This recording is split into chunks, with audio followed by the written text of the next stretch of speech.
શાંત સુધારસ વ્યાખ્યાનમાળા પ્રવચન 49મું બોધિ દુર્લભ ભાવના પ્રવચન 1. યસ્માદ્વિસ્માપયિત સુમન સ્વર્ગ સંપદ્વિલાસા પ્રાપ્તોલ્લાસા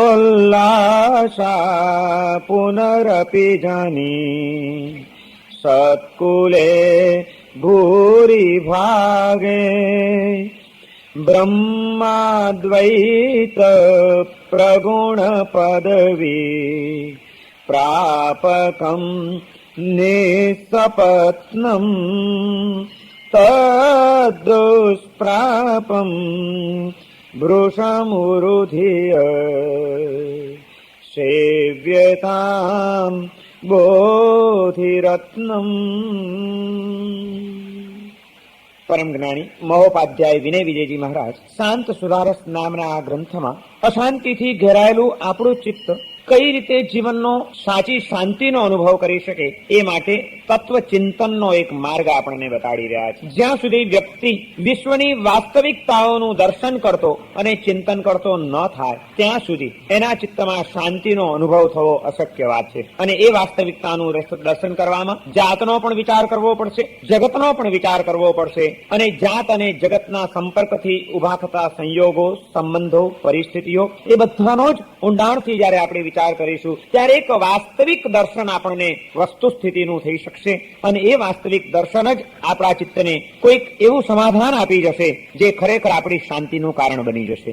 આ માટે એક એક વસ્તુઓ જીવ જે વિશ્વની અંદર જીવન જીવે છે, વિશ્વની અંદર જે જે ઘટનાઓ બને છે, જે જે મનોરથો એના ચિત્તમાં ઉભા થાય છે, જે જે વસ્તુઓ માટે સતત પ્રયત્ન કરતો રહે છે, એ બધી વસ્તુઓનું ક્યાં કોનું કેટલું મૂલ્ય છે એ વસ્તુ અહીં આગળ આ જ્ઞાની પુરુષો આપણને બતાડી રહ્યા છે. અને એમાં એક એક વસ્તુઓનું વિવેચન કર્યા પછી 14 રાજલોકમય આ વિશ્વમાં આ આપણો જીવાત્મા એક નટ રૂપે કેવા કેવા નાટક કરી રહ્યો છે. અને જે કંઈ પણ કરે છે એનું મૂલ્ય અને એનું મહત્વ રંગભૂમિની ઉપર ખેલાતા નાટકોના એક અંક કરતા જરાય વધુ નથી.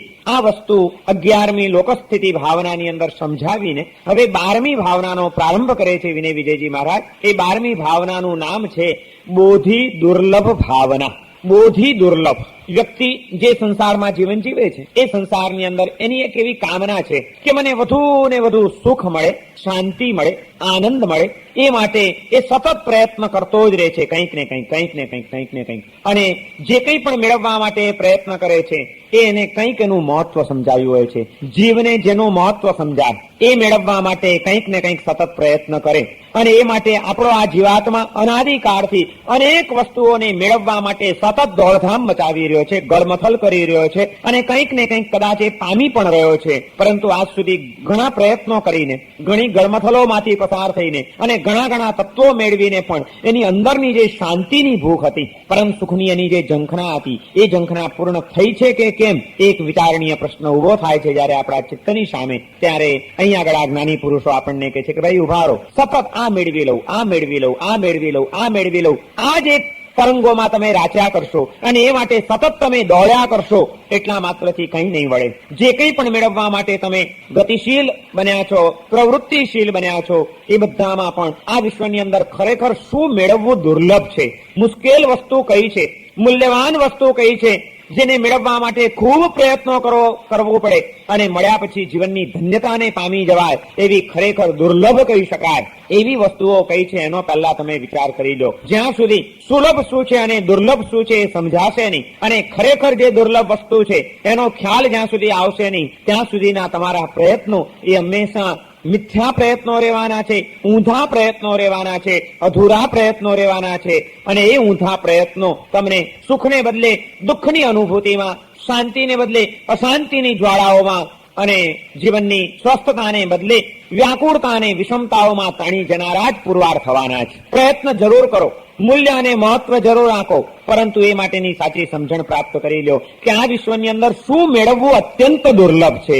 જે વસ્તુ બહુ ઓછાને મળતી હોય છે, જે વસ્તુ બહુ ઓછી મળતી હોય છે, અને જે વસ્તુને મેળવવા માટે ખૂબ પ્રયત્નો કરવા પડે છે એ વસ્તુ દુર્લભ ગણાય છે, એનું મૂલ્ય વધુ અંકાય છે. ઓછાને મળે, ઓછા પ્રમાણમાં મળે અને ખૂબ પ્રયત્ન પછી મળે એનું નામ દુર્લભ. જે બધાને મળતું હોય, સહેલાઈથી મળતી હોય જે ચીજ, જોઈએ ત્યારે ને જોઈએ તેટલી મળતી હોય, એની કિંમત પણ બહુ અંકાતી નથી, એ દુર્લભ પણ કહેવાતી નથી, અને એ માટે માણસ કઈ સતત દોડધામ કરતો નથી, કારણ કે એને ખબર છે કે જયારે જોઈએ ત્યારે મળશે, જેટલી જોઈએ એટલી મળશે, પછી શા માટે નકામી દોડધામ મચાવી. પણ એ જ વસ્તુ આ દુનિયામાં મોંઘી છે, મૂલ્યવાન છે, એની વધુ કિંમત અંકાણી છે, કે જેને માટે ખૂબ પ્રયત્ન કરવો પડે છે, ઘણા આવરણોને ભેદવા પડે છે, જેને માટે ઘણી બધી કિંમત ચૂકવવી પડે છે, અને તે છતાં પણ જે બહુ ઓછાઓને મળે છે, ઘણાને નથી મળતી, એવી વસ્તુઓ જે કંઈ છે એ વધુ કિંમતી છે અને બીજી બધી સસ્તી છે. શાકભાજી કેટલા કિંમતી, અને હીરા, પન્ના, માણેક, મોતી એનું મૂલ્ય વધારે, કારણ કે એ બધાને મળી શકતું નથી. એ મેળવવા માટેની કિંમત ચૂકવવાની બધાની ભૂમિકા હોતી નથી. એ મેળવવા માટે પ્રયત્ન બહુ કરવો પડે છે, સહેલાઈથી મળતું નથી. ચાલુ ચીજો ગમે ત્યાં પથરાતો રસ્તે રખડતા પણ મળી જાય, પણ હીરા એને માટે તો ખાણમાં નીચે ઉતરવું પડે છે, ખાણિયાઓએ મહેનત કરવી પડે છે, એ પથ્થરોને બહાર કાઢીને એને પાછા એને પાડવા પડે છે, પાણીદાર બનાવવા પડે છે, અને ત્યાર પછી એની કિંમત અંકાય છે. મેળવવા માટે, એને પ્રાપ્ત કરવા માટે, એને પ્રગટ કરવા માટે ખૂબ પ્રયત્ન કરવો પડે છે, સહેલાઈથી એમ નથી. પથ્થર રસ્તે રજડતો મળી જશે માટે એની કિંમત નથી, એ ઠેબે ચડતા હોય છે. પણ હીરો બને એ માટે તો એને કેટલી બધી મહેનત કરવી પડે છે, અને એ પછી એનું કેટલું મૂલ્ય ચૂકવવું પડે છે, ત્યારે એક હીરો તમારા હાથમાં આવી શકે છે. માટે હીરો કિંમતી છે. છીપલા અને શંખલા એ તો કિનારા ઉપર પણ મળી શકે છે, માટે એની જાજી કિંમત નથી. પણ પાણીના પેટાળની અંદર જયારે ઘૂસી જાઓ, દરિયાના તળિયે તમે પહોંચી જાઓ, મરજીવા થઈને ડૂબકીઓ મારતા શીખી જાઓ, અને એમ કરતા કરતા પણ ખૂબ ગળમથલ કર્યા પછી, ખૂબ ડૂબકીઓ માર્યા પછી ક્યારેક થોડાક મોતી મળે છે. ખૂબ પ્રયત્ન પછી મળે છે, થોડા માણસોને મળે છે અને થોડા પ્રમાણમાં મળે છે, માટે મોતી મૂલ્યવાન છે. શંખલા ઘણાને મળે છે, ઘણા મળે છે, અને અલ્પ પ્રયત્ન મળે છે, માટે શંખલા અને છીપલાની કિંમત ઓછી છે. જે વસ્તુને મેળવવા માટે ખૂબ પ્રયત્ન કરવો પડે એ મૂલ્યવાન છે, એ દુર્લભ છે. આ જીવનની અંદર અનંત કાળથી સંસારની અંદર ભટકતો આ જીવાત્મા જે 14 રાજલોકનું દર્શન આપણને કરાવ્યું 11મી ભાવનામાં વિનય વિજયજી મહારાજે, કે આ તીર્છાલોક, એની નીચે 7 અધોલોક, 7 ઉર્ધ્વલોક, અને આ 14 રાજલોકમય વિશ્વની અંદર અનંત કાળથી આપણો આત્મા ચક્કર માર્યા જ કરે છે, ભટક્યા જ કરે છે. કેટલા એને જન્મો લીધા, કેવી પરિસ્થિતિઓમાં મુકાયો, કેવા તબક્કાઓમાંથી એ પસાર થયો, કેવા એને કર્મસૂત્રધારે આપેલા પાઠ એ સતત ભજવતો રહ્યો, નાટકના ખેલ કરતો રહ્યો, અને તે છતાં એને કંઈ મળ્યું નહીં. આટલી બધી આ વિરાટ યાત્રાની અંદર આ 14 રાજલોકમય વિશ્વની અંદર શું વસ્તુ એવી છે કે જે મળવી અત્યંત દુર્લભ કહી શકાય, જે બહુ ઓછા જીવોને મળે એ દુર્લભ વસ્તુ કઈ, એનો વિચાર આ 12મી બોધી દુર્લભ ભાવનામાં બતાડવામાં આવ્યો છે. અને એમાં એ વિનય વિજયજી મહારાજ એમ કે છે કે બીજું બધું મળવું સહેલું છે. હીરા, માણેક અને મોતી પણ મળવા સહેલા છે, કિંમતી ઝવેરાત મળવું સહેલું છે, સ્નેહાળ સ્વજનો મળવા સહેલા છે, સુંદર કાયા મળવી સહેલી છે, બધું મળી શકે છે કદાચ, પરંતુ આ અનંત કાળની પરિક્રમામાં ભટકતા આ જીવાત્માને સ્વ સ્વરૂપનો બોધ થવો એ અત્યંત દુર્લભ છે. કારણ કે એને માટે તો મરજીવા થઈને ઊંડાણમાં ડૂબકી મારવી પડે છે. કિનારા ઉપર ખેલતા નાનકડા છોકરાઓની રમત કરતા જીવો ક્યારે પણ બોધીને પ્રાપ્ત નહીં કરી શકે. બોધ પ્રાપ્ત થવો, જ્ઞાન પ્રાપ્ત થવું એ જ મુશ્કેલ છે. અને એટલા માટે એને રત્નની ઉપમા આપવામાં આવી છે કે જયારે બોધ પ્રાપ્ત થઈ જાય છે, આત્મજ્ઞાન પ્રાપ્ત થઈ જાય છે, આત્મ સ્વરૂપનો અવબોધ થઈ જાય છે, ત્યારે સમગ્ર જીવન પ્રકાશિત થઈ ગયા વિના રહેતું નથી. આત્મ સ્વરૂપનો બોધ, જ્ઞાન એ જીવનને પ્રકાશિત કરે છે. માટે એને રત્નની ઉપમા આપવામાં આવી છે, બોધિ રત્ન. અહીંયા આગળ વિનય વિજયજી મહારાજે બોધિ દુર્લભ ભાવનાના પહેલા શ્લોકની અંદર એને રત્નની ઉપમા આપી છે કે સેવ્યતામ બોધિ રત્નમ, બોધિ રત્નની તમે આરાધના કરો, એની તમે સંભાળ લ્યો.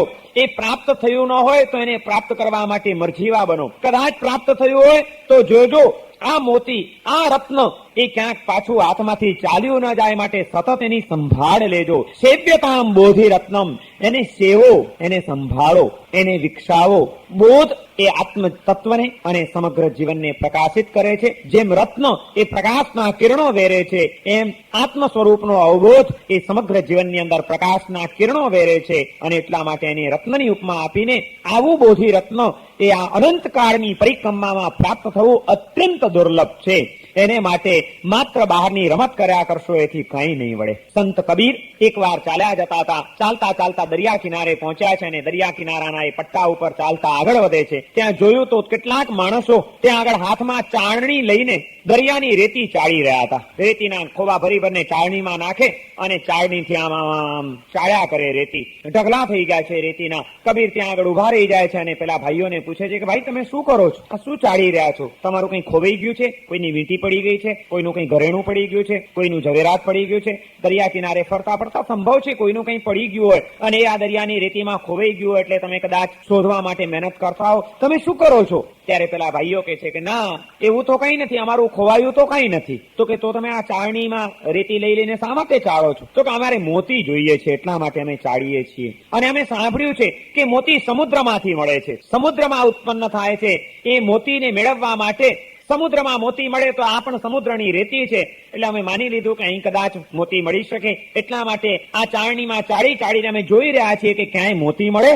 વારું તમે પ્રયત્ન કરો છો, કેટલા મોતી મળ્યા તમને? તો કે હજી સુધી તો મળ્યું નથી. ક્યારના પ્રયત્ન કરો છો? કોઈએ કીધું કે આટલા દિવસથી કરું છું, કોઈએ કીધું આટલા મહિનાથી કરું છું, તો કોઈએ કીધું આટલા વર્ષોથી રોજ આવું છું ને રોજનો કાર્યક્રમ છે મારો દરિયા કિનારે આવવાનું, સમુદ્રમાંથી મોતી મળે માટે મોતીને શોધવા માટે બસ આ રેતી ચાળ્યા કરું છું. વર્ષોના વર્ષો પસાર થઈ ગયા અને તે છતાં હજી તમને ન મળ્યું. છતાં તમને કોઈ દિવસ વિચાર ના આવ્યો? તો કે શું સ્વામીજી વાત ખોટી ધાર્યા? ના ભાઈ વાત સાચી. સમુદ્રમાં મોતી મળે એ વાત સાચી, પણ મોતી સમુદ્રના કિનારે ન મળે. કિનારે તો શંખલા અને છીપલા મળે. આખી જિંદગી હજી સુધી તમે રેતી ચાળ્યા જ કરો. તમારા હાથમાં નાના નાના શંખલાઓ અને નાના નાના છીપલાઓ આવશે, મોતી અહીં નહીં મળે. મોતી જોઈતા હોય તો આ કિનારો છોડીને ભર દરિયે જવું પડે, ડૂબકી મારવી પડે, પાણીના સ્તરોને ભેદીને પેટાળમાં પહોંચવું પડે અને મરજીવો બનીને જે અંદર ડૂબકી મારે, બહારના શંખલા અને છીપલાઓની રમત છોડીને એના રંગબેરંગી ચમકતા આકર્ષણો મૂકીને જાનને હાથમાં જોખમમાં લઈને જે પાણીના પેટાળમાં ડૂબકી મારે, અંદરમાં જાય તો કદાચ ક્યાંક મોતી મળી જાય.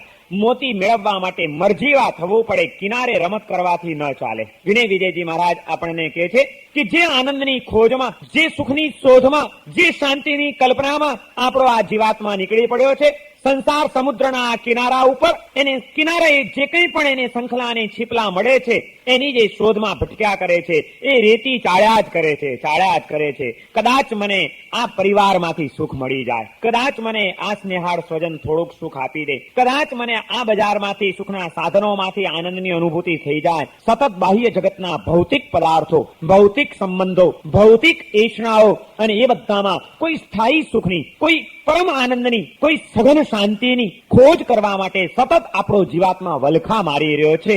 એ રેતી ચાળી જ રહ્યો છે. જિંદગીઓ પસાર થઈ ગઈ, યુગોના યુગો વીતી ગયા. કબીર જેવો કોઈ આવીને આપણને પૂછે કે કેટલા વર્ષથી રેતી ચાળો છો તો આપણો શું જવાબ હોઈ શકે? આ શોધમાં આપણે કેટલા પ્રયત્નો કર્યા, કેટલી જિંદગીઓ પસાર કરી અને આ જિંદગીનો પણ વિચાર કરીએ તો કેટલા વર્ષો આને માટે આપણે બરબાદ કરી નાખ્યા. આજે આટલા બધા પ્રયત્નો પછી, આટલી ગળમથલો પછી, આટલા ગમસાણ પછી શું મળ્યું આપણને? કેટલી સઘન શાંતિનો અનુભવ આપણે કરી શક્યા છીએ? કારણ આપણને નહીં મળે. જે આપણને જોઈએ છે એ માટે મરજીવા થવાની જરૂર હતી, ડૂબકી મારવાની જરૂર હતી. આપણે તો કિનારે છબછબિયા કરતા રહ્યા અને જે કિનારે છબછબિયા કરે છે ક્યારે પણ મરજીવો નથી બની શકતો. એ મોતી નથી મેળવી શકતો. એને કાંકરા મળશે, શંખલા મળશે, છીપલા મળશે અને ચમકતી રેતી મળશે, રત્નો નહીં મળે. રત્નો તો સમુદ્રના પેટાળમાં પડ્યા છે અને એ માટે અંદરમાં ડૂબકી મારવી પડશે. વિનય વિજયજી મહારાજ કહે છે આ સંસારની અંદર બધું મળવું સહેલું છે, પણ બહિર જગતમાંથી, બહારના જગતના સ્તર ઉપરથી તમે જયારે આંતર જગતની અંદર ડૂબકી મારો છો, મરજીવા બનીને અંદરમાં ઉતરવાનો જયારે પ્રયત્ન અને પુરુષાર્થ કરો છો તો કદાચ ત્યાં તમને રત્નો મળી જાય. બોધી રત્ન અત્યંત દુર્લભ છે, સહેલાઈથી મળે એવું નથી. એ માટે અંદરમાં ડૂબકી મારવી પડશે. પણ અંદરમાં ડૂબકી કોણ મારે?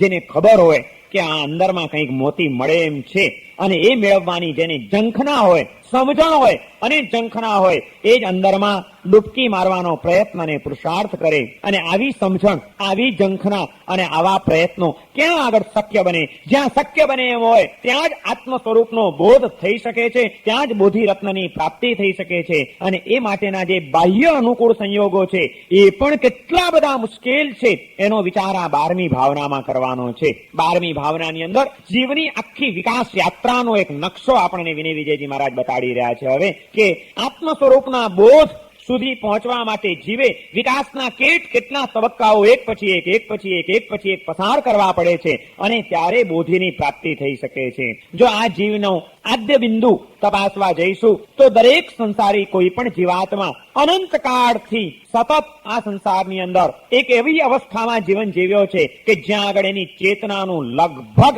અવસ્થા મૂર્છિત પ્રાય છે. માત્ર એનું અસ્તિત્વ છે, એની ચેતના મૂર્છિત પડેલી છે, જેને જૈન પરિભાષાની અંદર સૂક્ષ્મ નિગોધ કહેવામાં આવે છે. ઊંડી ખીણમાં આપણો આત્મા પડ્યો છે. જ્યાં સુધી ખીણમાંથી બહાર ના આવે અને બહારના ફલક ઉપર એને જ્યાં સુધી વિકાસના તમામ તત્વો અને આલંબનો પ્રાપ્ત ન થાય ત્યાં સુધી તો એની કોઈ શક્યતા નથી. પણ અનંતો કાળ તમારા અમારા આપણા સૌના જીવાત્માએ સૂક્ષ્મ નિગોધની અંદર કે જ્યાં આગળ એક સૂક્ષ્મ અંશમાં પણ અનંત જીવો રહેલા છે, માત્ર અસ્તિત્વ છે એનું, બાકી કંઈ જ નથી. એની ચેતના બિલકુલ અવિકસિત અવ્યવહાર રાશિ એને આપણે ત્યાં કહેવામાં આવે છે, જ્યાં આગળ દુનિયાનો કોઈ વ્યવહાર કામ લાગતો નથી, જ્યાં આગળ કોઈ આલંબનો એને મળી શકતા નથી, જ્યાં આગળ સાક્ષાત તીર્થંકરો પણ એની ઉપર કોઈ ઉપકાર કરી શકતા નથી. એવી તદ્દન મૂર્છિત અવસ્થામાં અવ્યવહાર રાશિની અંદર અનાદિકાળથી આપણો સૌનો જીવાત્મા પડેલો છે અને ત્યાં આગળ માત્ર એની ચેતનાનો ધબકાર છે, બાકી કંઈ જ નથી, કોઈ એને ખ્યાલ નથી. એટલા બધા સૂક્ષ્મ એ જીવનો છે કે જેની માત્ર કલ્પના જ આપણે તો કરી શકીએ, એની કોઈ અનુભૂતિ કે એનું ચર્મચક્ષુથી દર્શન પણ ન થઈ શકે. એવી ઘણી બધી જીવ સૃષ્ટિ આજે પણ અસ્તિત્વ ધરાવે છે. કદાચ નિગોધની વાતને આપણે બાજુ ઉપર મૂકી દઈએ, પરંતુ આજના સાયન્સ અને વિજ્ઞાનથી પણ હવે તો એ વાત સમજી શકાય એવી છે કે એટલી બધી આપણી સ્થૂળ દ્રષ્ટિથી આપણને ન દેખાય, ચર્મચક્ષુથી ન દેખાય એવી પણ વિશાળ જીવ સૃષ્ટિ આ વિશ્વ ઉપર અસ્તિત્વ ધરાવે છે કે નહીં. ઘણું જ આપણને આપણી આ આંખોથી ન દેખાય એવું પણ માઇક્રોસ્કોપમાં હવે દેખાવા માંડ્યું છે કે નહીં. અને એવું પણ ઘણું છે કે હજી માઇક્રોસ્કોપમાં પણ જે ન દેખી શકાય અને તે છતાં પણ જીવત્વ હોય, સજીવ સૃષ્ટિ હોય એવું આ વિશ્વની અંદર ઘણું બધું પડેલું છે. તીર્થંકરોએ સૌથી પહેલી વાત એ કરી કે સૂક્ષ્મ નિગોધની અંદર જ્યાં ચર્મચક્ષુથી જેનું દર્શન પણ ન થાય એવું એક વિશ્વ અસ્તિત્વ ધરાવે છે અને એ સૂક્ષ્મ નિગોધના વિશ્વની અંદર આપણો જીવ અનાદિકાળથી જન્મ, જીવન અને મરણ, જન્મ્યો અને મર્યો, જન્મ્યો અને મર્યો, એકદમ અલ્પકાળનું જીવન સ્વીકારતો રહ્યો છે. એ જીવન પણ એટલા બધા ટૂંકા કાળના છે.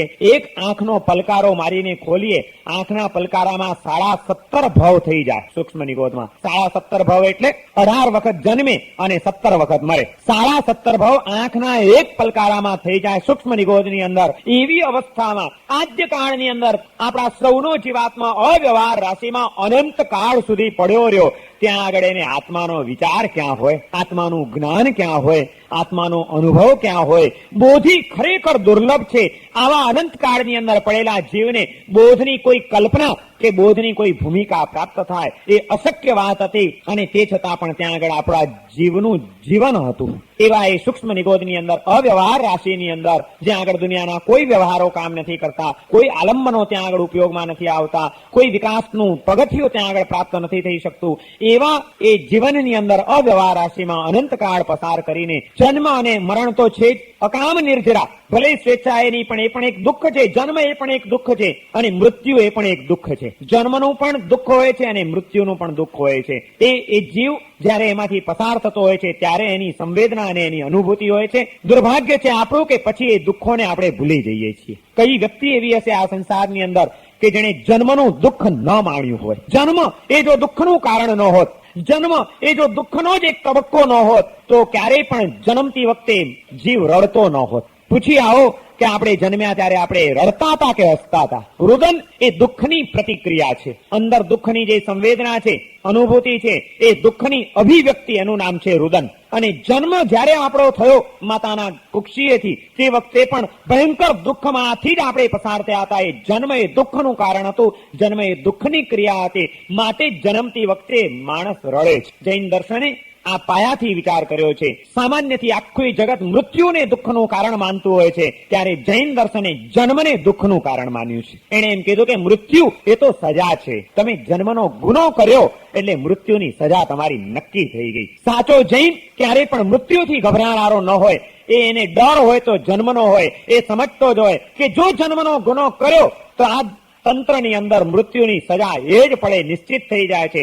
ગુનો કર્યો છે તો સજા ભોગવવાની જ છે. હવે સજાથી ગભરાવાનું ન હોય. સજા ન ગમતી હોય ને ભારે પડે એવી લાગતી હોય તો હવે પછી ફરીથી એવી સજા ન ભોગવવી પડે, એ માટે ફરીથી જન્મનો ગુનો ન કરવો પડે એવા તબક્કાએ પહોંચવું જોઈએ. જન્મનો ગુનો કર્યો છે તો મૃત્યુની સજા ભોગવવી જ પડે, એમાં કોઈ ચાલી શકે નહીં. અને જે મૃત્યુથી ગભરાય છે માણસ, કારણ કે એને ખબર છે કે આ મૃત્યુ એ દુઃખ રૂપ છે, દુઃખનું કારણ છે, પણ એ જ માનવ ખબર નથી પડતી. અનેક વ્યક્તિઓના જન્મ જોવા છતાં પણ અને જન્મતી વખતે દરેક જીવને રડતો જોવા છતાં પણ એને આ ખ્યાલ નથી આવતો કે મૃત્યુ એ દુઃખદ છે, જન્મ એ દુઃખદ છે. આવો વિચાર જ આપણને કોઈ દિવસ ના આવ્યો કે જન્મ એ દુઃખનું કારણ છે. જન્મ દુઃખમ જરા દુઃખમ.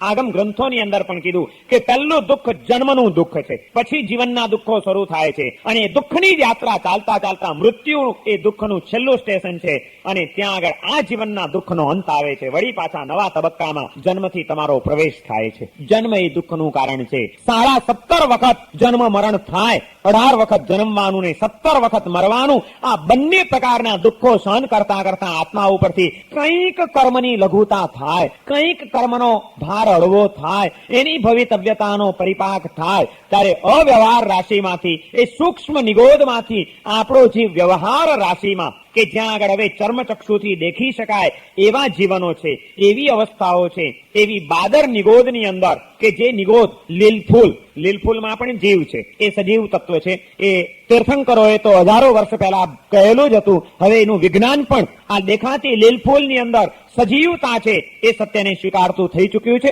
આ બાદર નિગોદ જે આપણને આંખેથી દેખાય છે કે આ લીલફૂલ લાગેલી છે, એના પણ એક સૂક્ષ્મ ભાગમાં પણ અસંખ્ય જીવો છે. બાદર નિગોદમાંથી નીકળીને વ્યવહાર રાશિમાં, એટલે કે ચર્મચક્ષુથી દેખાય એવી આ દુનિયાની અંદર આપણો જીવ બાદર નિગોદમાં આવે છે, અને ત્યાં પણ અસંખ્ય વખત જન્મ અને જીવન પસાર કરતો કરતો એ તબક્કામાંથી પસાર થાય છે. આ બાદર નિગોદમાં પણ એને કોઈ આત્મ સ્વરૂપના બોધ થવાની શક્યતા નથી. ત્યાં આગળ ક્યાં આત્માનો બોધ થાય? કલ્પના જ શું હોય? કંઈ જ ન હોઈ શકે. અને એ રીતે બાદર નિગોદમાં પણ અનેક જીવનો પસાર કર્યા પછી વળી પાછી એની ચેતનાનો કંઈક વિકાસ થાય છે, કંઈક કર્મનો ભાર હળવો થાય છે, ત્યારે પછી હવે સ્થાવરપણામાં આવે છે એકેન્દ્રિય જીવનની અંદર, એટલે કે પૃથ્વી, પાણી, વાયુ, વનસ્પતિ, આ બધાની અંદર એને વળી પાછા નવા જન્મ લેતા એની સંસાર યાત્રા આગળ વધે છે. પેલામાંથી બહાર નીકળીને હવે એના કરતા થોડીક વધુ સ્થૂલ દુનિયાની અંદર એ આવ્યો.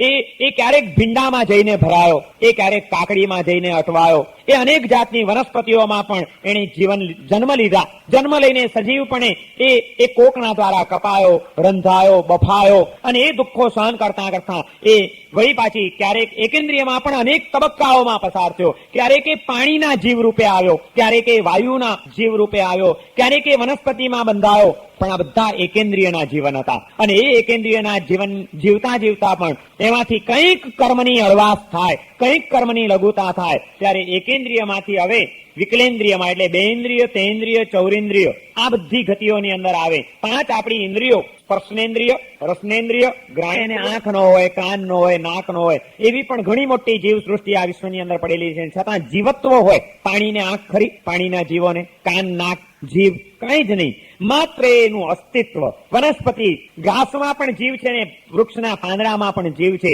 એ પાંદડાને આંખ, નાક, કાન શું છે? કઈ ઇન્દ્રિયો છે? માત્ર એક સ્પર્શનેન્દ્રિય છે, શરીર છે એને. તો જેને એક જ ઇન્દ્રિય મળી છે, માત્ર શરીર છે, એ સ્પર્શનેન્દ્રિય કહેવાય. જેને સ્પર્શનેન્દ્રિયની સાથે જીભ મળેલી હોય એ બેઇન્દ્રિય કહેવાય. એની સાથે જેને નાક પણ મળ્યું હોય એ તેન્દ્રિય કહેવાય. આંખ મળી હોય એ ચૌરેન્દ્રિય કહેવાય. અને આ ચારેયની ઉપરાંત કાન પણ મળ્યા હોય એ પંચેન્દ્રિય કહેવાય. એકેન્દ્રિયમાંથી બેઇન્દ્રિયમાં અનેક વાર જીવ આવ્યો, 2 જ ઇન્દ્રિયો, બાકી કોઈ એની ચેતનાનો વિકાસ નહીં. એ ન કંઈ સાંભળી શકે, એ ન કંઈ જોઈ શકે, એ ન કંઈ બોલી શકે, એવી અવસ્થામાં. અને તકલીફ તો એ છે કે વળી પાછો બેઇન્દ્રિયમાંથી ગમે ત્યારે એકેન્દ્રિયમાં ઠોકાઈ જાય, પાછો વળી પાછો એકેન્દ્રિયમાંથી નિગોદમાં પણ ચાલ્યો જાય, વળી નિગોદમાંથી બહાર નીકળીને વળી એકેન્દ્રિયમાં આવે, વળી એકેન્દ્રિયમાંથી ક્યારેક તેન્દ્રિયમાં જાય, તેન્દ્રિયમાંથી વળી પાછા કોઈ કર્મના ઉદયો જાગે તો વળી બેઇન્દ્રિયમાં કે એકેન્દ્રિયમાં ચાલ્યો જાય. આમ ઉપર નીચે, ઉપર નીચે, ઉપર નીચે એની રમત ચાલ્યા જ કરે. અને એ રમત કરતા કરતા કરતા કરતા પણ આ 14 લોકમય વિશ્વની અંદર અનંત જન્મો અને અનંત જીવન આપણા જીવાત્માએ અનંત કાળમાં પ્રાપ્ત કરી ચુક્યા, પણ ક્યાં એને આત્મ તત્વનો બોધ ન થયો. એની આ ભ્રમણ યાત્રા સતત ચાલ્યા જ કરી. ભટકતો જ રહ્યો, ભટકતો જ રહ્યો, ભટકતો જ રહ્યો. ક્યાંય અટકવાનું નામ જ ન લીધું. એને ભટકવામાં જ એનો કાળ પસાર થયો. ક્યાં એને સૂક્ષ્મ નિગોદમાં તો સવાલ નહોતો. બાદમ નિગોદની અંદર એમાંથી એકેન્દ્રિયની અંદર પૃથ્વી, પાણી, વાયુ, વનસ્પતિ આ બધા જીવનોની અંદર પણ આત્મ સ્વરૂપના બોધને કોઈ અવકાશ નહોતો. એમાંથી બે ઇન્દ્રિયમાં આવ્યો હશે, તે ઇન્દ્રિયમાં આવ્યો હશે, ચૌરિન્દ્રિયમાં આવ્યો હશે, વળી પાછો ત્યાંથી એકેન્દ્રિયમાં ગયો હશે. જીવના આ વિકાસની યાત્રાનું જો ખરેખર કલ્પના ચિત્ર ઉભું કરવું હોય તો સીધી સાદું તો એક જ છે, સાપસીડીની રમત. સાપસીડીની રમત આવે છે ને, પાસા નાખતા જાય અને જેટલા પાસામાં જે આંકડો આવ્યો એટલા ખાના તમારે ચાલવાના. એ ખાનામાં ક્યાંક તમને સીડી પણ મળી જાય તો એકદમ ઝપાટા બંધ ઉપર, પણ ઉપર પહોંચ્યા પછી તમે આગળ ને આગળ ઉપર જ વધો એવો નિયમ ખરો? ક્યાંક વળી પાછું સાપના મોઢા આગળ પહોંચી ગયા તો સીધા પૂંછડે આવીને ઉતરી જવાનું. ઘણી વાર તો એવું બને કે છેક ઉપર પહોંચેલો જો ક્યાંક ઝડપાઈ ગયો સાપના મોઢામાં તો વળી પાછો છેક નીચે આવી જાય ને વળી પાછું નવેસરથી વિકાસની યાત્રા શરૂ કરો. અસલ આપણું જીવન એટલે સાપસીડીની રમત છે. કેટલી વાર એકેન્દ્રિય, બેન્દ્રિય, તેન્દ્રિય, ચૌરિન્દ્રિય સુધી પહોંચી જાય ને વળી પાછો ક્યાંક કોઈક પાપ કર્મનો ઉદય જાગ્યો એટલે વળી પાછો જા કે ચાલ નિગોદની અંદર ચાલ્યો જા. વળી એ નિગોદમાંથી અકામપણે પણ એ કર્મની નિર્જરા કરતા કરતા ક્યાંક વળી પાછો એકેન્દ્રિયમાં આવે, વળી બેન્દ્રિયમાં આવે, વળી બેન્દ્રિયમાંથી નિગોદમાં જાય, વળી પાછો તેન્દ્રિયમાં આવે, વળી એમાંથી એકેન્દ્રિયમાં જાય. આમ ઉપર નીચે આગા પાછા, ઉપર નીચે આગા પાછા રમત ચાલ્યા જ કરે, કોઈ એનો અંત જ નહીં. અને આમાં ક્યાંય પણ બોધની પ્રાપ્તિ થાય, આત્મ સ્વરૂપનો કોઈ ખ્યાલ આવે, સઘન શાંતિનો કોઈ માર્ગ મળે એવો તો કોઈ અવકાશ નથી. કારણ કે એવી કોઈ અનુકૂળતાઓ ત્યાં આગળ પ્રાપ્ત થતી નથી. એટલી બધી અવિકસિત અને અલ્પ વિકસિત આપણી ત્યાં આગળ ચેતના હોય છે. અને એ બધી પરિક્રમા કરતા એ જે કંઈ પણ કર્મોની નિર્જરા કરી, જે કંઈ પણ એને દુઃખો સહન કર્યા, અને એ બધાના કારણે ક્યારેક ચૌરિન્દ્રિયમાંથી મહાન પુણ્યનો ઉદય હોય ત્યારે પંચેન્દ્રિયપણું પામે. પાંચે ઇન્દ્રિયો પરિપૂર્ણ, પણ એ પંચેન્દ્રિયના જીવનની અંદર આવવા માટેનો તબક્કો તો એને પ્રાપ્ત થયો, પણ એ તબક્કો પણ પરિપૂર્ણ રીતે એને પ્રાપ્ત થઈ જાય એવો કોઈ પાછો નિયમ નહીં. પંચેન્દ્રિયમાં પણ અપર્યાપ્ત પંચેન્દ્રિયપણું આવે છે. પર્યાપ્તિ આપણે ત્યાં 6 પ્રકારની પર્યાપ્તિ બતાડેલી છે. શરીર પર્યાપ્તિ, મન પર્યાપ્તિ, ભાષા પર્યાપ્તિ, શ્વાસોશ્વાસ પર્યાપ્તિ. આ બધા તબક્કાઓમાંથી પસાર થાય ત્યારે એનો પરિપૂર્ણ રીતે જન્મ થાય અને પૂર્ણ રીતે એ બહાર નીકળે. પણ ઘણી વખત તો કોઈક ને કોઈક પર્યાપ્તિઓ અધૂરી રહી જાય. શરીર પૂર્ણપણે વિકસે નહીં, શ્વાસોશ્વાસ ગુંગળાઈ જાય, કંઈક ને કંઈક વાંધા વચકા પડી જાય, ઇન્દ્રિય પર્યાપ્તિ પૂરી ન થાય, ઇન્દ્રિયો પરિપૂર્ણ રીતે વિકસે નહીં, અને અમને ગર્ભમાં જ એ જીવ પડી જાય, ગળી જાય. આવા પણ ઘણા બધા તબક્કાઓમાં આપણો જીવ પણ અનંત કાળમાં પસાર થતો જ રહ્યો, આગળ વધતો રહ્યો. અને એમાંથી વળી પાછું છેક પંચેન્દ્રિય સુધી આવ્યો હોય પણ પર્યાપ્ત પંચેન્દ્રિય ન થયો, એના અંગોપાંગ પૂરા વિકસ્યા નહીં, એની ઇન્દ્રિયો પૂરી વિકસી નહીં, એનું શરીર પૂરું વિકસ્યું નહીં, એને શ્વાસોશ્વાસ પર્યાપ્તિ પૂરી કરી નહીં, અને એ પહેલા જ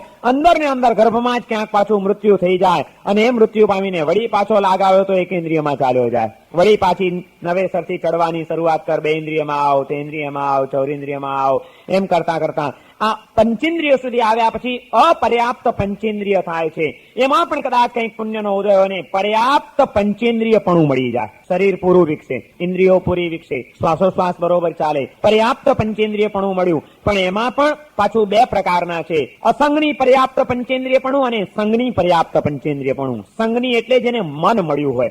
મન એ બહુ મહત્વનું સાધન છે આત્મ સ્વરૂપનો બોધ પ્રાપ્ત કરવા માટે. અસંગની આત્માઓ, જેને વિચારવંતું મન નથી મળ્યું, વિકસિત મન નથી મળ્યું, એ આત્માઓ શું સમજી શકવાના હતા અને કઈ રીતે આત્મતત્વના અવબોધ સુધી પહોંચી શકવાના હતા. માટે પંચેન્દ્રિયપણા સુધી આવ્યા પછી પણ, પર્યાપ્ત પંચેન્દ્રિયપણું પ્રાપ્ત કર્યા પછી પણ અસંગની પર્યાપ્ત પંચેન્દ્રિયપણું અનેક વાર આપણો જીવ પામતો રહ્યો. મન જ નહોતું એની પાસે, શું કરવાનું એને? ચાલો એમાં એ તબક્કામાંથી પણ તમે આગળ વધ્યા અને આત્મ સ્વરૂપનો બોધ કરવા માટેનો એક દુર્ભેદ્ય કિલ્લો તમે સર કરી લીધો કે તમે પંચેન્દ્રિય થાવ, પર્યાપ્ત પંચેન્દ્રિય થાવ, સંગની પર્યાપ્ત પંચેન્દ્રિયપણું પણ તમને પ્રાપ્ત થઈ જાય. હવે તો આત્મ સ્વરૂપનો બોધ સહેલો છે ને, હવે કઈ વાંધો રહ્યો ના? ઉભા રહો કે છે. સંગની પર્યાપ્ત પંચેન્દ્રિયપણું પ્રાપ્ત થાય એમાં પણ વળી પાછું સંગની પર્યાપ્ત પંચેન્દ્રિય તો દેવો પણ હોય, નારકો પણ હોય, તિર્યંચો પણ હોય. પંચેન્દ્રિય તો તિર્યંચ પણ કહેવાય, ગાય અને ભેંસ પણ પર્યાપ્ત પંચેન્દ્રિય કહેવાય, અને એને પણ મન છે, સુખ દુઃખની સંવેદનાઓ છે, એ સંગની પર્યાપ્ત પંચેન્દ્રિય છે. પણ ગાય અને ભેંસને આત્મ સ્વરૂપનો બોધ થવાની કેટલી શક્યતાઓ? એવા તિર્યંચના ભાવોમાં સંઘની પર્યાપ્ત પંચેન્દ્રિયપણું પ્રાપ્ત કર્યા પછી પણ કેટલાય અવતાર આપણે પશુના ખોડિયાઓમાં તિર્યંચ ગતિની અંદર આપણે પ્રાપ્ત કરતા રહ્યા કે જે તિર્યંચ ગતિમાં પરાધીનતાના કારણે આત્મ સ્વરૂપનો અવબોધ થવાની કોઈ શક્યતાઓ નહોતી. જે સંઘની પર્યાપ્ત પંચેન્દ્રિયપણું નારક ગતિમાં મળવાના કારણે દુઃખની પ્રચુરતાના કારણે આત્મ તત્વ તરફ લક્ષ્ય જવાની કોઈ શક્યતા નહોતી. જે સંઘની પર્યાપ્ત પંચેન્દ્રિયપણું દેવગતિની અંદર પ્રાપ્ત થવાના કારણે સુખોની અંદર આવતી તીવ્ર આસક્તિના કારણે આત્મ તત્વની અભિરુચિ જાગવાની કોઈ શક્યતા નહોતી. સંઘની પર્યાપ્ત પંચેન્દ્રિયપણું તો મેળવ્યું અને એ મેળવીને કેટલાય જીવન આપણે દેવલોકમાં જીવ્યા જ્યાં આગળ આત્માનો વિચાર સુજ્યો જ નહીં. આ જીવને એવા અનેક જીવનો પસાર કર્યા ભયંકર નારકીના એ ગતિઓમાં જ્યાં આગળ દુઃખની નીચે દબાયેલો એ આત્મા એ ક્યાં વિચારી શકે એને કોઈ શક્યતા જ નહોતી. સંઘની પર્યાપ્ત પંચેન્દ્રિયોનું પણ પ્રાપ્ત કરીને સિંહ અને વાઘના અવતારો લીધા, જંગલી જનાવરના ભવોમાં ગયા, ગાય અને ભેંસ બનીને ત્રાસ અને ઉપસર્ગો સહન કરતા રહ્યા, મુશ્કેલીઓમાંથી જીવન પસાર કરતા રહ્યા, કૂતરા અને બિલાડા બનીને ઉંદરડાઓ મારવાના ધંધા કરતા રહ્યા. આત્માનો વિચાર એને આવે. સંઘની પર્યાપ્ત પંચેન્દ્રિય સુધી પહોંચ્યા પછી પણ કેટલી દીર્ઘ યાત્રા કરીને અહીં આગળ આવ્યો છે. સૂક્ષ્મ નિગોદમાંથી નીકળ્યો, બાદર નિગોદમાં આવ્યો, બાદર નિગોદમાંથી નીકળીને એકેન્દ્રિયમાં આવ્યો. પૃથ્વી, પાણી, વાયુ, વનસ્પતિ, અગ્નિ આ બધામાંથી જીવનો પસાર કરતો કરતો બેઇન્દ્રિયમાં આવ્યો. માખી મચ્છર થયો, તેન્દ્રિય અને ચૌરેન્દ્રિયના જીવનો પસાર કર્યા. એમાંથી વળી પાછો પાછળ ગયો, વળી આગળ આવ્યો, વળી પાછળ ગયો, વળી આગળ આવ્યો અને એની પરિક્રમા ચાલતા ચાલતા ચાલતા માંડ પંચેન્દ્રિયપણું પામ્યો. એ પંચેન્દ્રિયપણામાં પણ ગર્ભમાં જ કેટલા એના મૃત્યુઓ થઈ જાય છે. એને બદલે એ બરોબર બધી પર્યાપ્તિઓ પૂર્ણ કરતો થયો, પર્યાપ્ત પંચેન્દ્રિય થયો. પર્યાપ્ત પંચેન્દ્રિય થયા પછી પણ મન વગરનો હોત તો કોઈ અર્થ નહોતો. સંઘની પર્યાપ્ત પંચેન્દ્રિય થયો. જેને મન નથી મળ્યું એવા પણ પંચેન્દ્રિય જીવો હોઈ શકે છે, સમૃદ્ધિ મનુષ્યો પણ હોઈ શકે છે. એને બદલે સંઘની પર્યાપ્ત પંચેન્દ્રિય થયા અને એ સંઘની પર્યાપ્ત પંચેન્દ્રિય થયા પછી પણ આત્મ સ્વરૂપનો બોધ હજી તો ક્યાં છે? આ તો એક છેક પેટાળમાં ડૂબકી મારવી પડશે. હજી તો મરજીવા બનવાનું ઘણું બાકી છે. હજી તો આપણે કિનારે રમી રહ્યા છીએ. કારણ કે અહીં સુધી આવ્યા પછી પણ દેવગતિ, નરક ગતિ અને તિર્યંચ ગતિમાં જ જીવ અથડાતો રહ્યો, કુટાતો રહ્યો. એમાં ક્યાં એને આત્મ સ્વરૂપનો બોધ થાય? સેવ્યતામ બોધિ રત્નમ, દુર્લભ એવા બોધિ રત્નની ઉપાસના કરી લો એમ વિનય વિજયજી મહારાજ જયારે કહે છે ત્યારે રત્નો મળવા સહેલા હોતા જ નથી. એને માટે તો ઘણું મૂલ્ય ચૂકવવું પડે. હજી તો ઘણું મૂલ્ય ચૂકવવાનું બાકી છે. હવે ચાલો આમાંથી પણ તમે બહાર નીકળી ગયા. તિર્યંચ ગતિ, દેવગતિ અને નરક ગતિમાંથી પણ બહાર આવ્યા. મનુષ્ય ગતિ કદાચ પ્રાપ્ત થઈ જાય પછી તો હવે બોધ ના, હજી વાર છે. મનુષ્યત્વેપી પંચાક્ષ પર્યાપ્ત સંઘની સ્થિરાયુષ્યવત દુર્લભમ માનુષત્વમ. સ્થિરાયુષ્ય, મનુષ્ય તરીકેનો જન્મ થયો પણ મનુષ્ય તરીકે સંઘની પર્યાપ્ત પંચેન્દ્રિય મનુષ્ય તરીકે તમારો જન્મ થાય. એ જન્મ પણ તમને ખબર છે ઘણા બાળકો જન્મીને 1 કલાકમાં જ મરી જતા હોય છે. જન્મતાની સાથે જ એનું મૃત્યુ થઈ જતું હોય છે. કેટલા કર્મોની નિર્જરા કરીને આ દ્વાર સુધી આવી ગયો હશે, મનુષ્ય ગતિના દ્વાર સુધી. સંઘની પર્યાપ્ત પંચેન્દ્રિય મનુષ્ય ના દ્વાર સુધી આવવામાં તો એને કેટલો કર્મોનો ભાર હળવો કર્યો હશે અને ત્યાં સુધી આવ્યા છતાં પણ આત્મ સ્વરૂપના બોધને નથી પામી શકતો. જન્મ લીધો અને તરત ને તરત મૃત્યુ થઈ ગયું. વળી પાછી હવે ક્યાંથી નવી યાત્રા શરૂ થશે કઈ ખબર નથી. લાગ આવે તો ત્યાંથી પાછો એકેન્દ્રિયમાં ચાલ્યો જાય. એટલા માટે એમ કીધું કે મનુષ્ય સુધી પહોંચ્યા પછી પણ સ્થિરાયુષ્યવત દુર્લભમ માનુષત્વમ, સ્થિર આયુષ્ય મળવું, દીર્ઘ આયુષ્ય મળવું એ પણ પાછું સૂક્ષ્મ નિગોદમાંથી બાદર નિગોદમાં આવવું દુર્લભ, બાદર નિગોદમાંથી સ્થાવરપણામાં આવવું દુર્લભ. એ સ્થાવરપણામાં એકેન્દ્રિયના જીવનો અનંતકાળ સુધી જીવતા જીવતા બેઇન્દ્રિયપણું પ્રાપ્ત થવું દુર્લભ, તેન્દ્રિય ચૌરેન્દ્રિય થવું દુર્લભ, એમાંથી પંચેન્દ્રિયપણું મળવું દુર્લભ, પંચેન્દ્રિયમાં પર્યાપ્ત પંચેન્દ્રિયપણું મળવું દુર્લભ, પર્યાપ્ત પંચેન્દ્રિયમાં સંઘની પર્યાપ્ત પંચેન્દ્રિયપણું મળવું દુર્લભ, સંઘની પર્યાપ્ત પંચેન્દ્રિયપણામાં મનુષ્ય ગતિ મળવી દુર્લભ, સંઘની પર્યાપ્ત પંચેન્દ્રિય મનુષ્ય ગતિ સુધી આવ્યા પછી સ્થિર આયુષ્ય મળવું એ પાછું કેટલા કિલ્લા ભેદવાના છે, કેટલા ચક્રવ્યૂહ પસાર કરીએ આપણે ત્યારે આપણે છેક બોધિ રત્નના સિંહાસન સુધી પહોંચી શકીએ એમ છીએ. એ બોધિ રત્નની પ્રાપ્તિ અત્યંત દુર્લભ છે આ વિશ્વની અંદર. અહીં આગળ એ વાત બતાડી રહ્યા છે વિનય વિજયજી મહારાજ કે આ સંસારની અંદર બધું જ મળવું સહેલું છે પરંતુ આ બોધિની પ્રાપ્તિ થવી એ મુશ્કેલ છે. કારણ કે આ એક એક તબક્કાઓ પસાર કરતા કરતા પણ ગમે ત્યારે તમે એમાંથી પાછા નીચે પડી જવાની શક્યતા છે. વળી પાછી નવેસરથી એ વિકાસની યાત્રા તમારે શરૂ કરવી પડે. એ માટે કેટલા કષ્ટો સહન કરો, કેટલી કર્મની નિર્જરા કરો, ત્યારે ઉપરનો એક તબક્કો મળે. એમાં વળી પાછી ક્યાંક ગફલત થઈ ગઈ, મન વચન કે કાયાથી કોઈક પાપ બંધાઈ ગયું, એ પાપ વળી પાછું ક્યાંક ઢસડી જાય એટલે વળી પાછું એકડે એકથી શરૂ કરો. આમ સતત અનંત કાળથી આપણો જીવાત્મા અથડાતો જ રહ્યો છે. ફૂટબોલ જેવી એની હાલત થઈ ગઈ છે. ઘડીકમાં અહીંથી અહીં ઠોકાઈ જાય, ઘડીકમાં ત્યાંથી ત્યાં ઠોકાઈ જાય. જ્યાં ક્યાં કોણ એને કેવી લાત મારશે. ફૂટબોલમાં શું હોય, લાતમ લાત જ હોય ને. આ સંસારની અંદર આપણી હાલત આ ફૂટબોલ જેવી થઈ છે. ક્યાં ક્યારે લાત લાગે આપણને અને એ લાત આપણને ક્યાં ઠોકી જાય, ક્યાં લઈ જાય એનો કોઈ ભરોસો નહીં. ત્યાંથી વળી પાછા ઠેકાણે આવતા આવતા તો દમ નીકળી જાય તમારો. અને એમ કરતા કરતા કરતા કરતા છેક અહીં સુધી આવવાનું છે. ત્રસત્વેપી પંચાક્ષ પર્યાપ્ત સંજ્ઞી. ત્રસપણું મળ્યું, એમાં પાંચે ઇન્દ્રિયો પરિપૂર્ણ મળવી દુર્લભ. પાંચે ઇન્દ્રિયો પરિપૂર્ણ મળે તો ત્રસત્વેપી પંચાક્ષ પર્યાપ્તિઓ પ્રાપ્ત થવી દુર્લભ. પછી સંજ્ઞીપણું મળવું દુર્લભ, અને સંજ્ઞીપણું મળ્યા પછી મનુષ્ય ગતિ મળવી દુર્લભ. મનુષ્ય ગતિ મળ્યા પછી સ્થિર આયુષ્ય મળવું દુર્લભ. કે મનુષ્ય તરીકે સંજ્ઞી પર્યાપ્ત પંચેન્દ્રિય મનુષ્ય તરીકે તમારો જન્મ થાય. માતાના ગર્ભમાં આવ્યા ત્યાં સુધી તો હજી ઠીક છે, પણ પાછો સહી સલામત તમારો ગર્ભ થાય એ પણ દુર્લભ છે. ગર્ભ રૂપે તમારો જન્મ થઈ ગયો, એ જન્મ થયા પછી પાછા તમે જીવતા રહો એ પણ દુર્લભ છે. સ્થિર આયુષ્ય મળવું એ પણ પુણ્યનો ઉદય હોય તો મળે છે. એ સ્થિરાયુષ્ય એ દુર્લભ છે. ચાલો સ્થિર આયુષ્ય પણ મળી ગયું. હવે તો આત્મ સ્વરૂપનો બોધ સહેલો ને. હવે ક્યાં વાંધો રહ્યો ભાઈ, મનુષ્ય ગતિમાં આવી ગયા. સંજ્ઞી પર્યાપ્ત પંચેન્દ્રિય મનુષ્ય થયા અને એમાં પણ જન્મતાથી સાથે મરવું ના પડે. પાંચે ઇન્દ્રિયો પરિપૂર્ણ મળી હોય, વિચારવંતું મન મળ્યું હોય, સ્થિર આયુષ્ય મળ્યું હોય, સુંદર માનવ ભાવ મળ્યો હોય. હવે તો આત્મ સ્વરૂપનો બોધ થવો હવે ક્યાં વાંધો, કેટલો દૂર છે. હવે હજી વિનય વિજયજી મહારાજ કહે છે હજી તો ઘણા કિલ્લાઓ ભેદવાના છે, ઘણું દુર્લભ છે.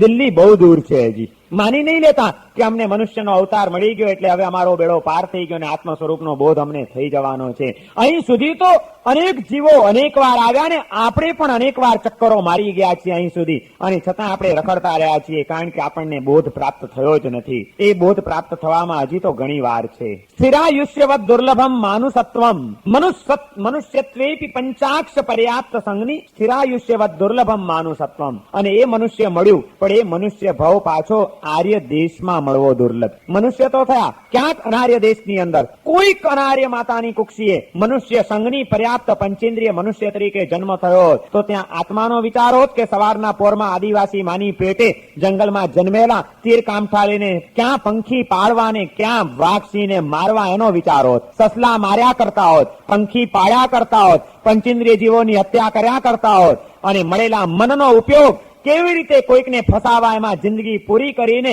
વળી પાછા ક્યાંક એકેન્દ્રિય બેન્દ્રિયમાં કે નિગોદના અવતારોમાં ચાલ્યા જવાના શ્રી ગણેશ માંડી ચૂક્યા હોત. એવું મનુષ્ય જીવન આપણા માટે ભયંકર નુકસાનકારક બની ગયા વિના રહ્યું ન હોત. મનુષ્ય જીવન પ્રાપ્ત થવું એટલે શું આત્મ સ્વરૂપનો બોધ થઈ જાય? જરાય નહીં. આર્ય દેશ સ્પૃશામ અપી સુકુલ જન્મનામ દુર્લભા વિવિધિશા ધર્મ તત્વે. વિનય વિજયજી મહારાજ હવે આગળની એક એક વાતો બતાડે છે કે એક તો મનુષ્યપણું જ દુર્લભ છે. મનુષ્યપણું એમને એમ મળતું નથી.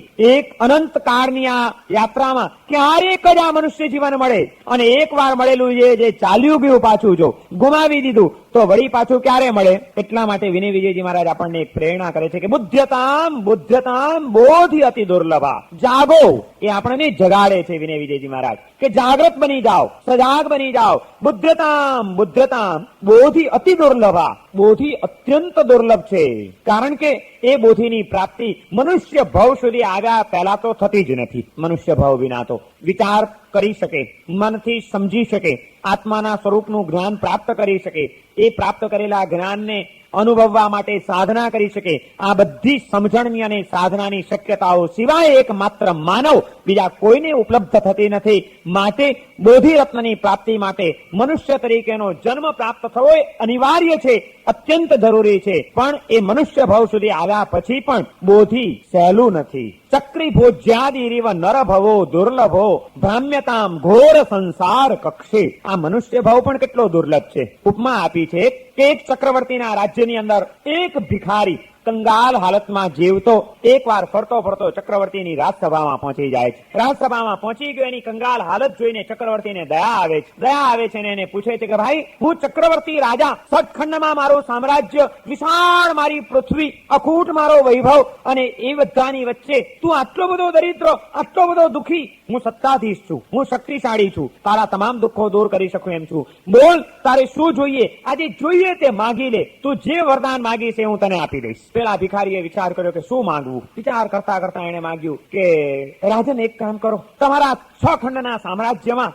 રોજ નવા નવા ઘરે મને જમવાનું નોતરું મળતું રહે. આજે આ ઘરે, કાલે બીજા ઘરે, રાંધવાની ને મેળવવાની ને કમાવાની ને કાંઈ કડાકૂટ નહીં, ખટાખટ નહીં. 6 ખંડનું સામ્રાજ્ય, કેટલા શહેરો, કેટલા નગરો, કેટલા ગામડાઓ, કેટલી વિશાળ વસ્તી, અને રોજ એક એક ઘરે વારા ફરતી જમવાનું મળે તો આપણી તો જિંદગી પૂરી થઈ જશે, બધી માથાકૂટ મટી જશે. એને વરદાન માંગી લીધું કે જમવાનું મને જોઈએ, અને એનો શરૂઆત આજના તમારા ઘરથી થાય. કલ્લા આજે તમારા ઘરે નહોતું, તમારે ત્યાં જમવું, પછી કાલથી આગળ વધે કામ.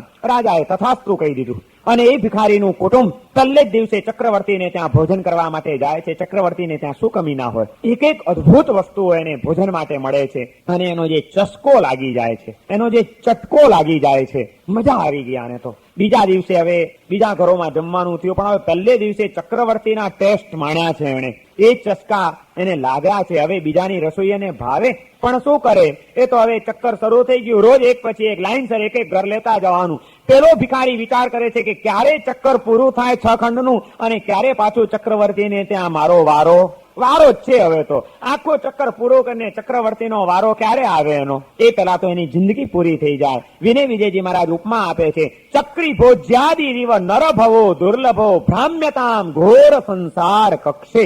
ઘોર ભયંકર એવા સંસારની અંદર, સંસાર જંગલની અંદર સતત ભટકતા ભટકતા ભટકતા આ જીવને આ મનુષ્ય ભાવ પ્રાપ્ત થવો એ કેટલો દુર્લભ છે. ભિખારીને ચક્રવર્તીને ત્યાં ફરીથી વારો આવવો જેટલો દુર્લભ, કેટલો લાંબો ચક્કર મારે ત્યારે અહીંયા આગળ પહોંચે, એમ કેટલી ગતિઓમાં કેટલા ચક્કર મારે ત્યારે જીવ પાછો આ મનુષ્ય ભાવ સુધી આવી શકે, એટલો બધો દુર્લભ છે આ મનુષ્ય તરીકેનો અવતાર, કે જે મનુષ્ય ભાવની અંદર બોધિની પ્રાપ્તિની શક્યતા રહેલી છે માત્ર એક. એવું આ મનુષ્ય ભાવ એ જ દુર્લભ છે. અને એવું આ મળેલો મનુષ્ય ભાવ જો ક્યાંક ગુમાવી ન બેસો, ખોઈ ન બેસો, કોઈક નાનકડી બાબતોમાં, કોઈ નાની નાની ચીજોની પ્રાપ્તિમાં આ મૂલ્યવાન દુર્લભ એવું મનુષ્ય જીવન ક્યાંક આપણે પૂરું ન કરી નાખીએ અને ગુમાવી ન નાખીએ, એ માટે વિનય વિજયજી મહારાજ આલબેલ પોકારે છે કે જાગો, બુદ્ધતામ બુદ્ધતામ, બોધ પામો, જાગૃત થઈ જાઓ. 2 વખત એક જ શબ્દનો પ્રયોગ એમણે આખા ગ્રંથની અંદર કર્યો છે. જબરજસ્ત કવિ હતા, મોટા સાહિત્યકાર હતા. એમના એક એક શબ્દ પ્રયોગની પાછળ પણ ચોક્કસ દ્રષ્ટિઓ રહેલી હોય, એની પાછળનું વજન રહેલું છે. અને એ વિનય વિજયજી મહારાજે આ 12મી બોધિ દુર્લભ ભાવનામાં અહીં આગળ વચન આપ્યું છે કે બુદ્ધતામ બુદ્ધતામ બોધિ રતિ દુર્લભા. જેમ ચોકીદાર રાતના અવાજ કરતો હોય, એમ વિનય વિજયજી મહારાજ આપણને ઢંઢોળી રહ્યા છે, જાગૃત કરી રહ્યા છે કે જાગો જાગો, જાગૃત બની જાઓ. કારણ કે તમે એટલા બધા દુર્લભ તબક્કે આવી પહોંચ્યા છો કે આ માનવ જીવન જે ભિખારીને ફરીથી ચક્રવર્તીના ઘરનો વારો આવવો જેમ દુર્લભ છે, એમાં અનંત કાળની અંદર ફરીથી માનવ તરીકેનો અવતાર મળવો અને આ જીવનનો તબક્કો પ્રાપ્ત થવો એ અત્યંત દુર્લભ છે. એવા દુર્લભ તબક્કે તમે પહોંચ્યા છો, માટે હવે જાગૃત રહેજો. આ જીવનની અંદર દુર્લભ વસ્તુ જો કોઈ હોય તો તે બોધિ દુર્લભા, બોધિની દુર્લભતા એને જ વિચારજો. બાકી જો ક્યાંય નાની નાની બાબતોને મેળવવામાં, નાની નાની વાતોને ટકાવવામાં, નાની નાની વાતોની પંચાતોમાં આ મૂલ્યવાન એવા માનવ જીવનને જો વેડફી નાખ્યું તો ફરીથી આ પાછું મળ્યું છે એને જો સાચવતા નહીં આવડે અને એકવાર ગુમાવી દીધું તો વળી પાછું ક્યાં મળે. બીજી પણ એક ઉપમા આપી છે આ જીવનને માટેની આપણા શાસ્ત્રકારોએ. એક કોઈ ગરીબ દરિદ્ર અભાગ્યા માણસને ચિંતામણી રત્ન મળી ગયું. એકવાર કોઈકની કૃપા થઈ ગઈ, કોઈક સાધુ સંન્યાસી મળી ગયા, આની પાસે પારસમણી હતો, ચિંતામણી રત્ન હતું. અને એવું રત્ન એને આ બિચારા અભાગ્યા માણસને જોઈને કહી દીધું કે લેવાઈ લઈ જા, તારું જીવન ન્યાલ થઈ જશે. પરદેશ કમાવા ગયો તો ખૂબ વૈતરા કર્યા, ખૂબ ગદ્દા મજૂરી કરી, કઈ કેતા કઈ ઠેકાણું પડ્યું નહીં ને દરિદ્રતામાં પીડાતો હતો ને એમાં કોઈક સંતની કૃપા થઈ ગઈ એની ઉપર. અને એ સંતે આનું દારિદ્ર્ય દૂર કરવા માટે એને આ પારસમણી ચિંતામણી આપી દીધો.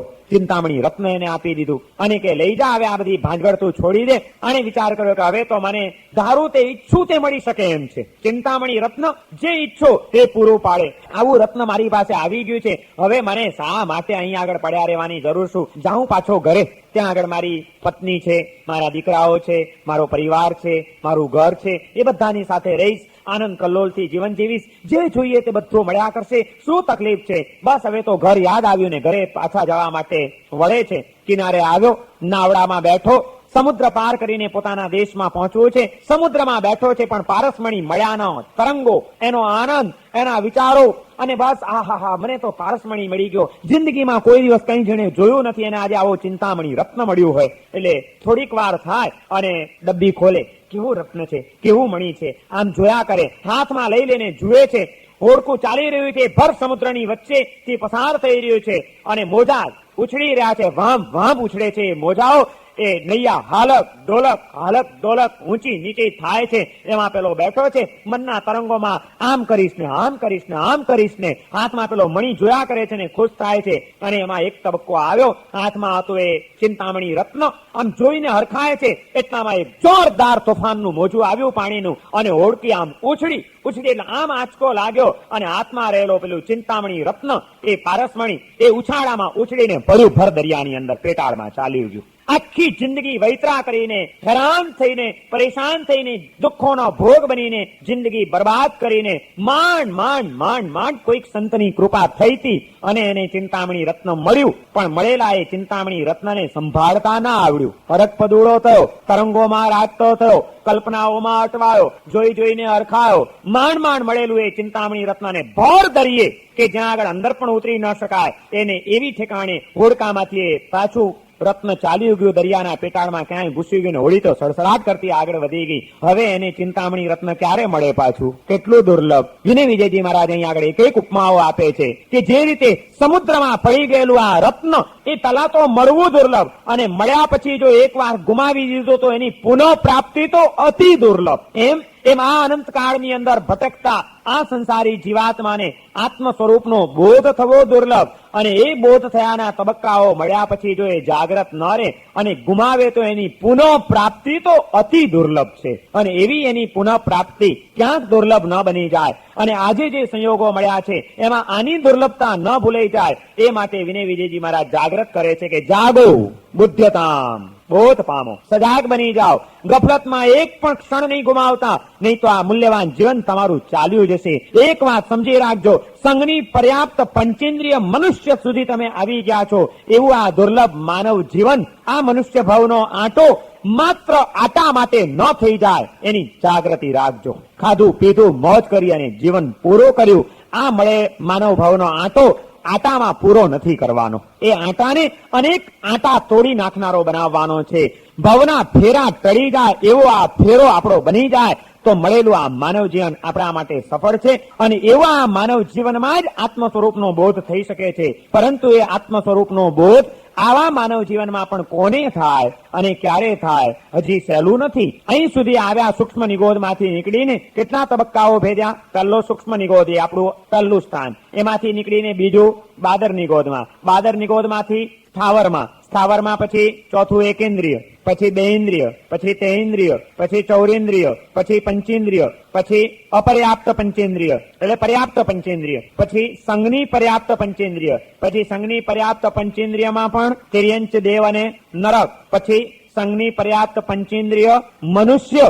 એ સંઘની પર્યાપ્ત પંચેન્દ્રિય મનુષ્ય તરીકે આવ્યા પછી પણ પાછા તરત મૃત્યુ ન પામો તો જ તમે આગળ વધી શકો. એટલે સ્થિર આયુષ્ય 13મો તબક્કો થયો. સંઘની પર્યાપ્ત પંચેન્દ્રિય મનુષ્ય ગતિમાં સ્થિર આયુષ્ય, આ 13મા તબક્કે આવ્યા એટલે અડધી યાત્રા પૂરી થઈ.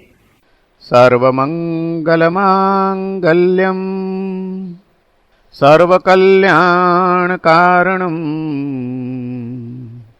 પ્રધાનમ સર્વધર્માણામ જૈનમ જયતિ શાસનમ.